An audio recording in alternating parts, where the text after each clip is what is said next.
Welcome to Kanagia study material today. Topic UPSC questions paper. UPSC मुख्य परीक्षा 2024 सामान्य अध्ययन द्वितीय प्रश्न पत्र। UPSC mains paper 2024.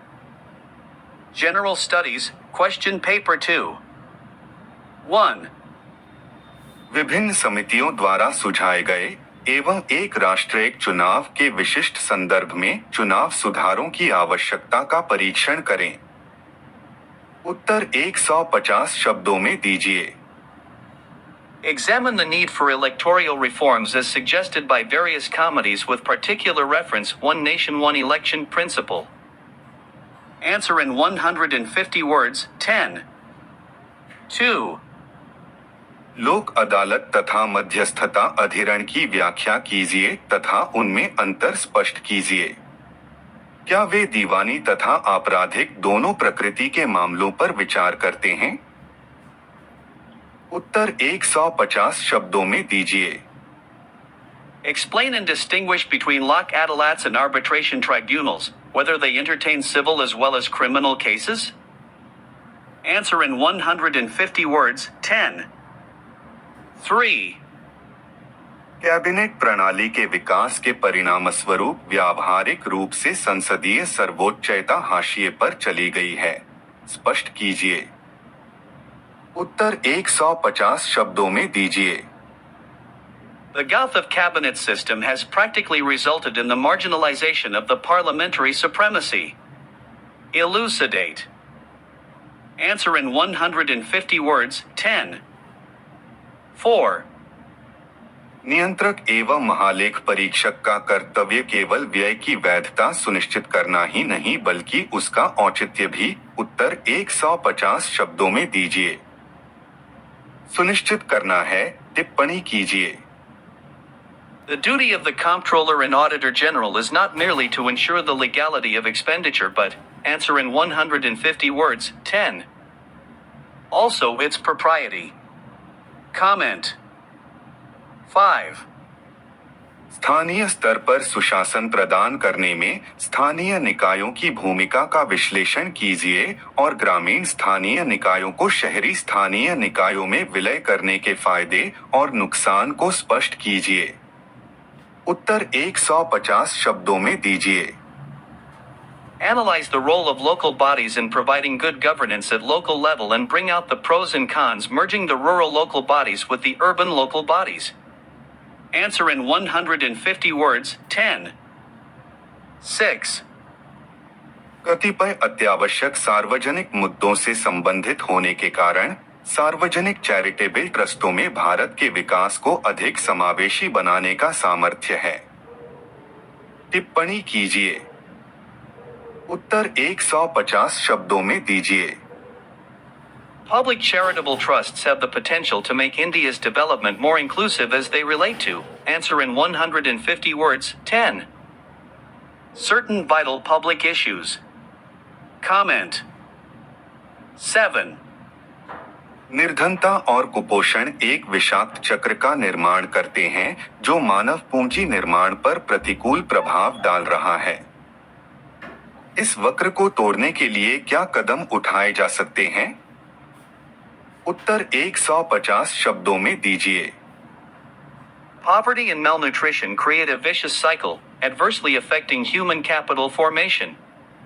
What steps can be taken to break the cycle? Answer in 150 words. 10.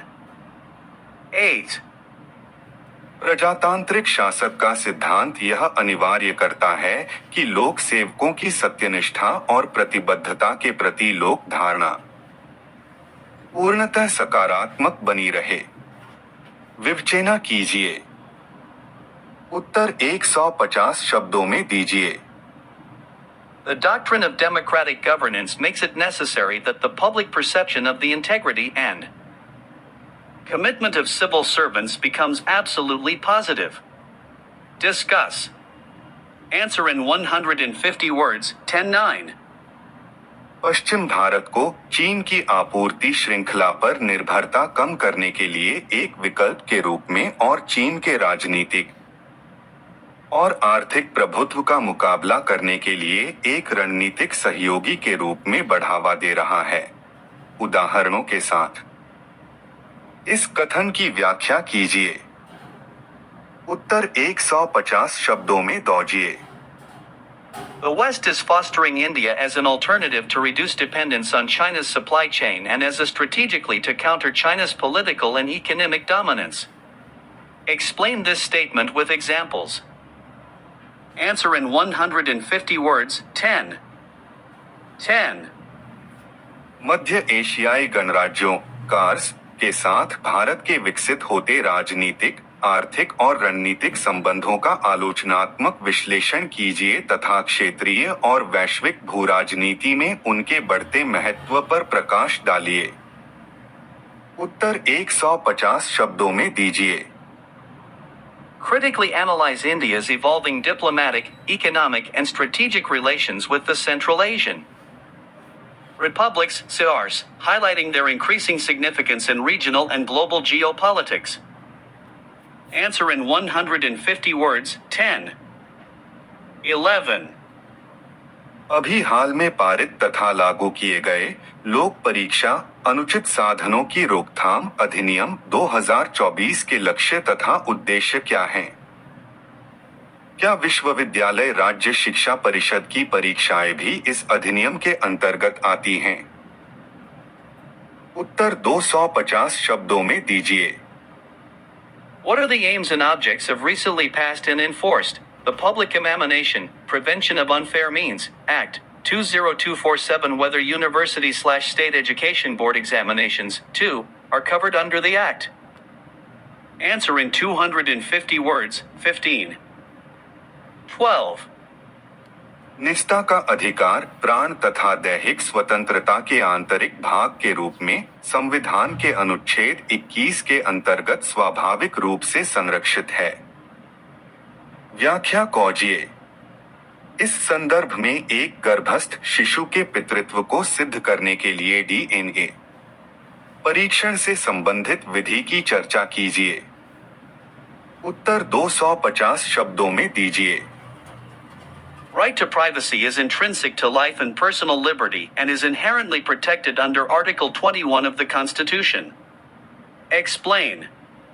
In this reference, discuss the law relating to DNA testing of child in the womb to establish its paternity. Answer in 250 words. 15. 13. केंद्र सरकार ने केंद्र राज्य संबंधों के क्षेत्र में हाल ही में क्या बदलाव किए हैं? संघवाद को मजबूत करने के लिए तथा केंद्र और राज्यों के बीच विश्वास पैदा करने के लिए उपाय सुझाइए। उत्तर 250 शब्दों में लिखिए। What changes has the Union government recently introduced in the domain of center-state relations? Suggest measures to be adopted to build the trust between the center and the states and for strengthening federalism. Answer in 250 words. 15. 14. Bharat में जनहित याचिकाओं के चढ़ने के कारण स्पष्ट कीजिए। इसके परिणामस्वरूप दुनिया की सबसे शक्तिशाली न्यायपालिका के रूप में उभरा है। क्या भारत का उच्चतम न्यायालय? उत्तर 150 शब्दों में दीजिए। Explain the reasons for the growth of public interest litigation in India. As a result of it, has the Indian, answer in 250 words. 15. Supreme Court emerged as the world's most powerful judiciary? 15. Bharat की एक धर्मनिरपेक्ष राज्य के रूप में विवेचना कीजिए और अमेरिकी संविधान के धर्मनिरपेक्ष सिद्धांतों के साथ तुलना कीजिए। उत्तर 250 शब्दों में दीजिए। Discuss India as a secular state and compare with the secular principles of the U.S. Constitution. Answer in 250 words. 15. 16. नागरिक केंद्रित प्रशासन को सुनिश्चित करने के लिए नागरिक अधिकार पत्र एक ऐतिहासिक पहल रही है, किंतु इसे अभी भी अपनी पूर्ण क्षमता तक पहुंचना बाकी है। इसके वादे की प्राप्ति में बाधा डालने वाले कारकों की पहचान कीजिए और उन्हें दूर करने के उपाय सुझाएं। उत्तर 250 शब्दों में दीजिए। To overcome them.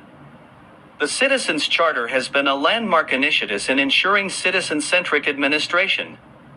But it is yet to reach its full potential. Identify the factors hindering the realization of its promise and suggest measures. Answer in 250 words. 15. 17. लोक स्वास्थ्य देखभाल प्रणाली जैसे महत्वपूर्ण क्षेत्र में भारतीय राज्य को उस व्यवस्था के बाजारीकरण के दुष्प्रभावों को रोकने के लिए व्यापक भूमिका निभानी चाहिए। कुछ ऐसे उपाय सुझाइए जिनके माध्यम से राज्य लोक स्वास्थ्य देखभाल प्रणाली की पहुंच का विस्तार तृणमूल स्तर तक कर सके। उत्तर 250 शब्दों में दीजिए।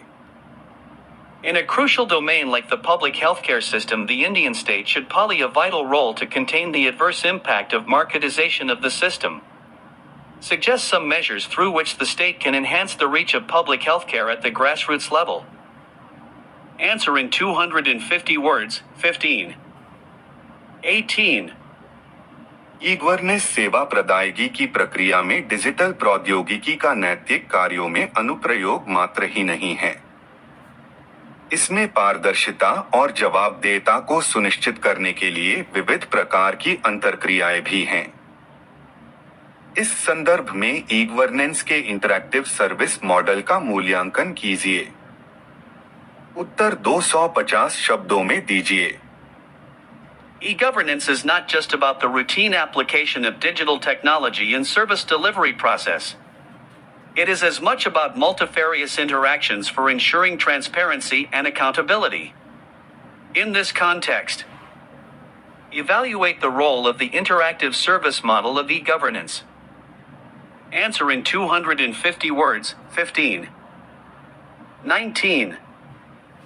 आतंकवाद वैश्विक शांति और सुरक्षा के लिए एक बड़ा खतरा बन गया है।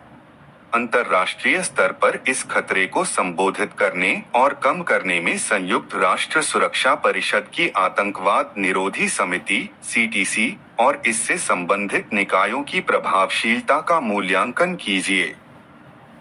उत्तर 250 शब्दों में दीजिए। Terrorism has become a significant threat to global peace and security. Evaluate the effectiveness of the United Nations Security Council's Counter-Terrorism Committee, CTC, and its associated bodies in addressing and mitigating this threat at the international level. Answer in 250 words. 15. 20. वैश्विक व्यापार और ऊर्जा प्रवाह पर ध्यान केंद्रित करते हुए भारत के लिए मालदीव के भूराजनीतिक और भूरणनीतिक महत्व पर चर्चा कीजिए। आगे यह भी चर्चा करें कि यह संबंध अंतर्राष्ट्रीय प्रतिस्पर्धा के बीच भारत की समुद्री सुरक्षा और क्षेत्रीय स्थिरता को कैसे प्रभावित करता है। उत्तर 250 शब्दों में लिखिए। Discuss the geopolitical and geostrategic importance of Maldives for India with a focus on global trade and energy flows. Further, also discuss how this relationship affects India's maritime security and regional stability amidst international competition. Answer in 250 words. 15. UPSC Any subject questions paper Kuliye comment now.